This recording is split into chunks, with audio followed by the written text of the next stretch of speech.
नमस्कार दोस्तों, दिन भर की बड़ी खबरों में स्वागत है आप सभी का हमारे न्यूज चैनल पर। तो बात करते हैं आज की बड़ी खबरों पर। इससे पहले एक नज़र सुर्खियों पे। बिहार में एनडीए टूटने की बीजेपी ने बताई वजह।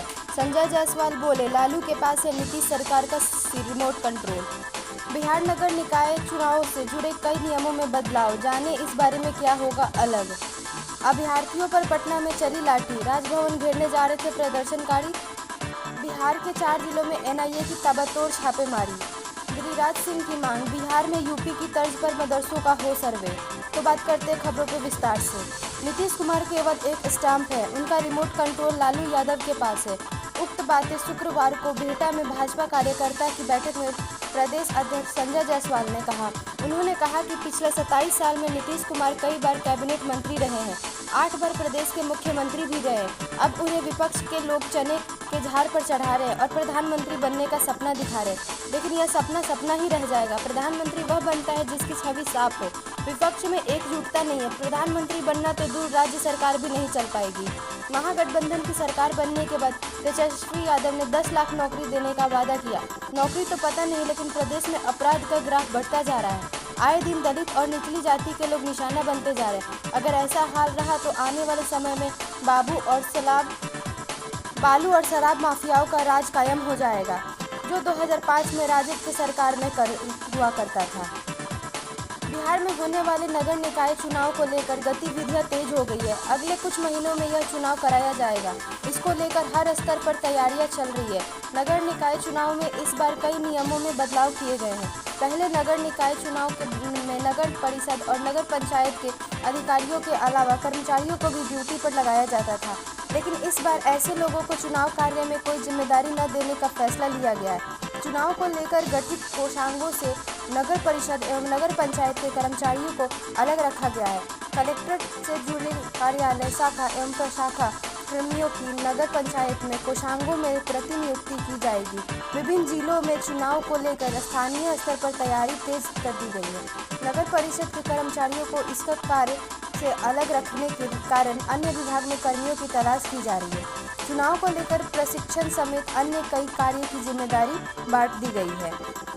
वहीं पटना में परीक्षा की मांग आयोजित करने पर मांग पर प्रदर्शन कर रहे बीटीईटी अभ्यर्थियों पर पुलिस ने लाठीचार्ज कर दिया। पिटाई से कई प्रदर्शनकारी घायल हो गए हैं।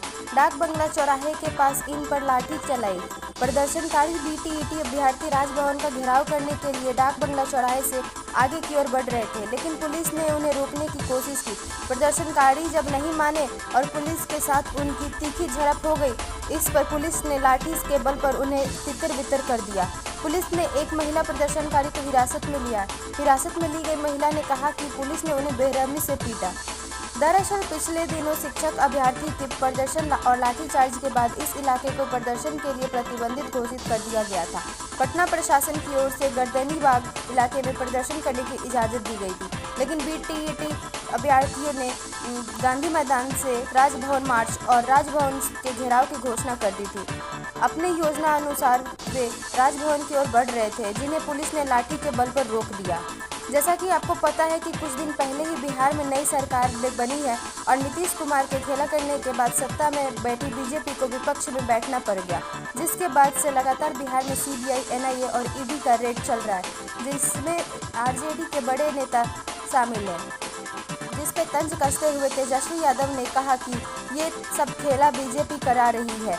जैसे बिहार में हमारा सरकार बने उसके बाद से बीजेपी लगातार हमको और हमारे लोगों को काम करने से रोकने का प्रयास कर रही है, लेकिन इसमें हम डरने वाले नहीं हैं। केंद्रीय मंत्री गिरिराज सिंह ने कहा, यूपी की तर्ज पर बिहार में मदरसों और मस्जिदों का सर्वे कराने की ज़रूरत बताई है।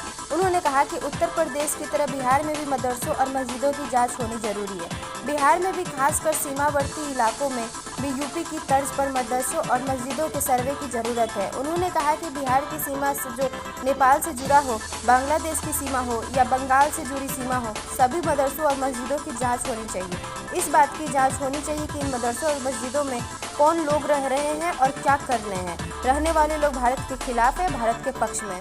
तो आज की बड़ी खबरों में बस इतना ही। देश दुनिया की तमाम बड़ी खबरों से जुड़े रहने के लिए हमारे चैनल को सब्सक्राइब करें और वीडियो अच्छी लगी हो तो लाइक करना ना भूलें। धन्यवाद।